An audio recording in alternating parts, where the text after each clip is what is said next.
So I'm sitting here in Fredericksburg. Ooh, horse and trolley. Anyway, I'm coming out of the eye doctor, and as I'm walking down this very quaint street, there's two people, and they're having a political discussion. They're like friends or whatever the hell they are, and they were talking and talking and talking in circles about why non-college educated white people put Donald Trump in the White House again.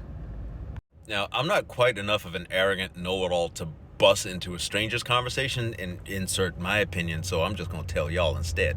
It's because we've never had an honest conversation about the nature of disadvantaged white people in this country.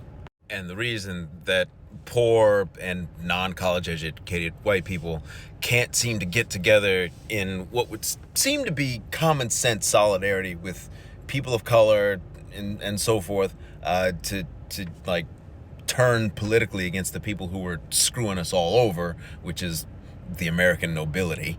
The reason we can't do that is because of one of the most possibly brilliant political maneuvers in all of human history, which is that right after slavery ended, the nobility gave poor white people the power of life and death over black people. And I can't say this enough, that power did nothing for poor white people. Look at Tulsa. Look at all the poor white people that were involved in Tulsa, Red Summer, all that stuff. Did participating in Tulsa and Red Summer make them wealthy?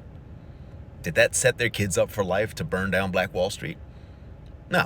They were still poor white people after. They were poor white people before. Nothing really changed for them.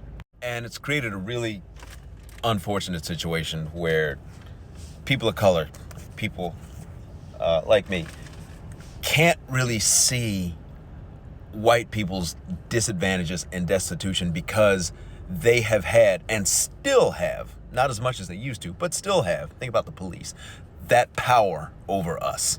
Like, it's hard for me to see your problems as similar to mine when you could summon authority and they automatically give you the benefit of the doubt and could possibly harm me to preserve that benefit of the doubt. At the same time, for all the poor white people who've never been able to avail themselves of the opportunities that, and I'll get to this, but for the white people who've never been able to make it and beat the system and realize the American dream, or whatever you want to call it, white privilege doesn't mean anything to them. Especially if they've never exercised it themselves. They've never called the cops on black people. They've never done the things that are often done when black and white meet, sometimes under not friendly circumstances. The other thing I think the American nobility did that was also brilliant was that they poked little holes in the membrane that separates the nobility and the well-off from the masses of poor people of every color that this country was built on. They made those little teeny tiny holes only available to white people. But there was no way that all, or even very many white people were going to be able to fit through those holes and get into what looks like the nobility.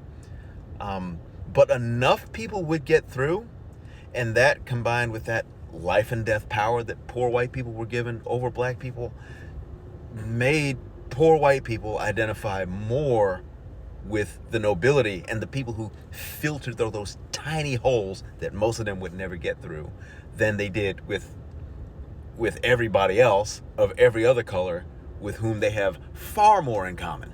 And then it also works in reverse.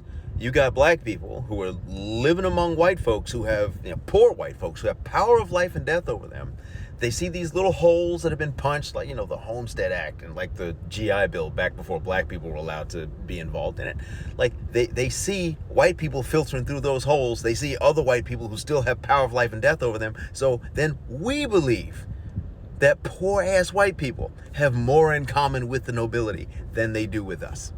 Now white people see stuff like affirmative action, DEI, stuff like that, right? That starts to feel like more little holes being poked in the membrane to get access to the nobility. But now these poor white people who could never fit in any of the original holes, they can't fit in any of these new holes either because they don't fit the criteria. And, you know, they're not English descended. They're descended from the Irish or the Scots, or they're German or Italian or whatever. They never owned slaves.